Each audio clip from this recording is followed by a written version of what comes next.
Hello, friends, and welcome back to Stories About Entitled People. The OP in our first story served in the Army and often liked to talk and balancing on the edge of what is still acceptable. Well, I think it's clear that not all commanders like subordinates like this. But before we begin, don't forget to subscribe to our channel if you're new here and turn on notifications so you don't miss a new video every single day. Here we go. In the military, orders are to be carried to a letter, right? I didn't know where I should head after grammar school, so being an avid fan of the military, I enlisted. At the time, I was in the artillery branch and came daily into contact with our battery commander, Captain OK. OK was probably even too lax and easygoing for a commander, but obviously we didn't mind. He was quite capable at the same time. But then he got promoted and pulled to headquarters, and we received a new battery commander, Captain A-Hole. A-Hole was strict in a bad way. Discipline is an inherent military requirement, but A.H. seemed that he liked the power. He'd bend the rules when it suited him and demand adherence to them from his minions. The battery had no choice but to suffer. Except me, I always tended to be vocal and test boundaries, balancing on the edge of what's still acceptable. I was also trying to arrange to get pulled elsewhere, more about that later, so I gave him as much trouble as I could. One beautiful morning, we were told to complete an individual course, basically go for a walk of slightly over 20 kilometers, 12.4 miles, while carrying a ruck weighing 10 kilograms, 22 pounds. I was in a good mood and it was a really beautiful day, so I enjoyed the hike. However, as I returned to the base, Captain A.H. was waiting there with a weight scale. He seemed happy that he finally caught me. I finished the course quite quickly, so I obviously didn't carry the 10 kilograms. My ruck was also small size, so he told me, "Sir, Corporal, throw your ruck on the weight scales." I had no choice but to obey, so I threw my ruck on the weight scales. Now, a bit of backstory. As I mentioned, I was trying to arrange to get pulled into another unit, our nation's Army Special Forces. I already knew the date of the assessment and selection course, and I trained hard. So when I had the option to enjoy a beautiful walk, why not combine it with a little bit of training? Therefore, I went into the gym and borrowed 50-kilogram, 110-pound weights. But like I said, I had no choice but to obey, so I threw my ruck on the weight scales. So I did. The impact broke them into 3 pieces. I immediately stood attention, saluted, and quoted the good soldier shriek. War/anti-war comedy? "Sir, Captain, I dutifully report successful completion of the task." With a terrible smirk on my face, Captain A.H. soon brought me 2 levels up with complaint about my misconduct and disobedience. After I explained my side to the colonel, he chuckled and reprimanded A.H. for not appreciating how I voluntarily trained harder and for wasting his time with such a petty thing. Needless to say, I had to perform some extra cleaning duties from then on.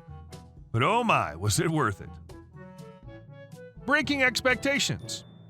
And scales, apparently. And our second story. No, I want the stuff from the back. A friend of mine told me this story from when she worked in a deli. They had a fair number of regular customers who were extremely particular and demanding. One woman refused to buy anything from the display case. She would always demand that employees leave the counter and go into the walk-in refrigerator to get the fresher stuff that hadn't been put out yet. Naturally, this was annoying to the employees, and the deli has strict policies about carefully monitoring how old everything was and throwing it out if it got too old, so everything in the case was fine.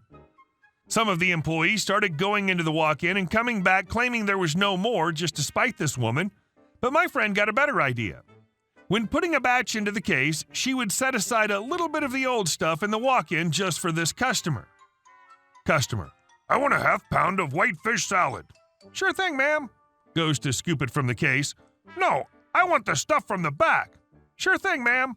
Goes into the walk-in fridge and scoops out salad from exactly the same batch as what's in the case. And our last story. Entitled neighbor thinks he can cut down trees and other greenery on our property. My family and I have issues with this neighbor of ours that's been going on for years. When he initially moved in, my parents tried to have a good relationship with him, like helping him out with gardening and letting him get acquainted with the area. For context, my house is located in a very awkward spot. The neighborhood road, if you can call a few houses a neighborhood, LOL, was in this small strip of road branched off from the main road, and our house faces this road, making it perpendicular to the main road. On the other side of the road from our house is this patch of forest that contained a couple of very tall pine trees, some shrubs, and other greenery. The shrubs and greenery were short, and the trees, though most were in front of our house, were spread out so we can easily see the houses on the other side of the patch. On the other side of the forest is the neighbor's house.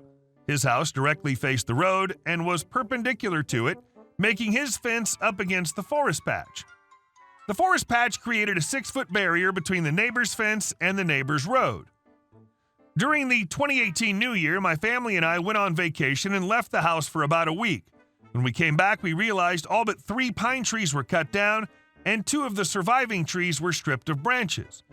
Large patches of the greenery and shrubs were missing, and now there was an entire hole/path that leads right from the neighborhood road to the neighbor's house. We suspected it was our neighbor, as he's had a tree-cutting streak. He chopped off all the trees at his property shortly after moving in, including a small ironwood tree. The next day, bright and early, we see a crew of people with trucks and a wood chipper on the neighborhood road in front of our house. My parents immediately went out and asked the crew what they were doing. According to them, they were hired by our neighbor to clear out the entire forest patch. My parents now headed over to the neighbor's house, which was more accessible now that there's literally a pathway through the forest patch to the neighbor's house, and knocked on his door. When he answered, my parents asked why he hired a crew to clear out the forest patch.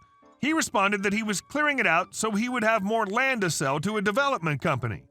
My parents asked why they were cutting into the forest patch without asking them, as each house owned parts of the forest patch, the portion in front of our houses, and the crew was very much working into our part.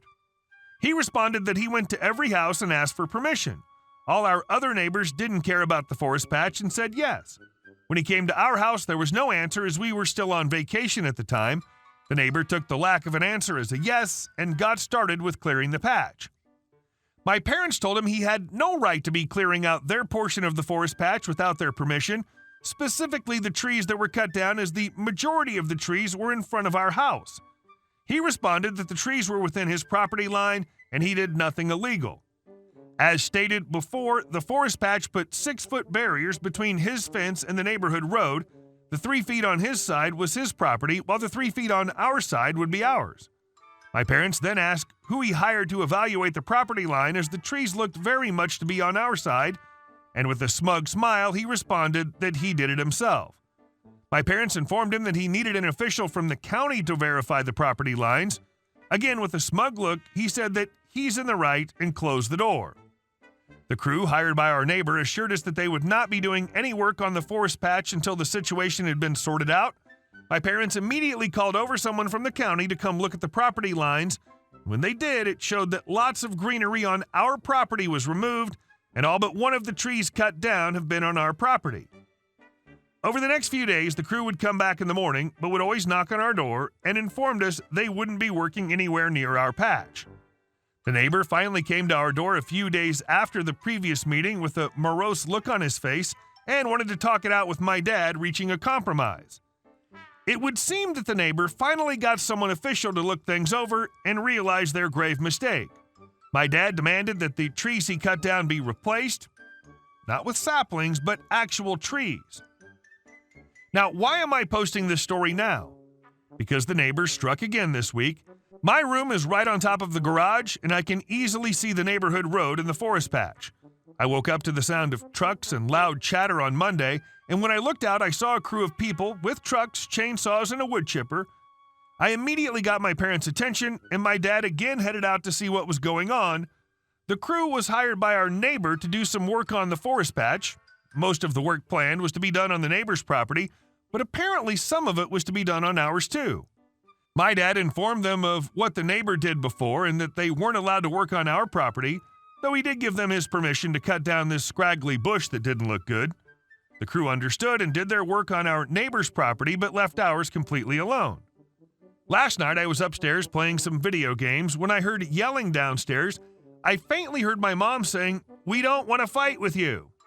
I left the room I was in to hear my parents having an argument with the neighbor. I hear him screaming how we're causing him issues and costing him money. I guess he paid in full up front and couldn't get a partial refund for the work on our property that my dad prevented. He apparently was stomping his foot like a child and just kept screaming my parents were being a-holes who kept interfering. My parents kept telling him that he didn't have an easement onto our property and he wasn't allowed to modify it as he pleased. He screamed that he didn't know what an easement was and that it didn't matter. He should be allowed to make changes so he can sell the land to a development company. My parents just ended the conversation by repeatedly telling him to get legal advice or a lawyer before shutting the door in his face. I've been kind of worried this guy will be trying to do some crazy crap sometime, and I've been considering getting a security camera. However, recently my father got laid off, thanks COVID, and now has more time on his hands. He's about retirement age. I was born when they were relatively old. After the incident with the neighbor screaming at my parents, he joked how with the extra time he'll have time to aim at the jugular should the neighbor try something again. Whether something will actually happen, who knows? Hey guys, thank you all for watching the video. I'll see you in the next one.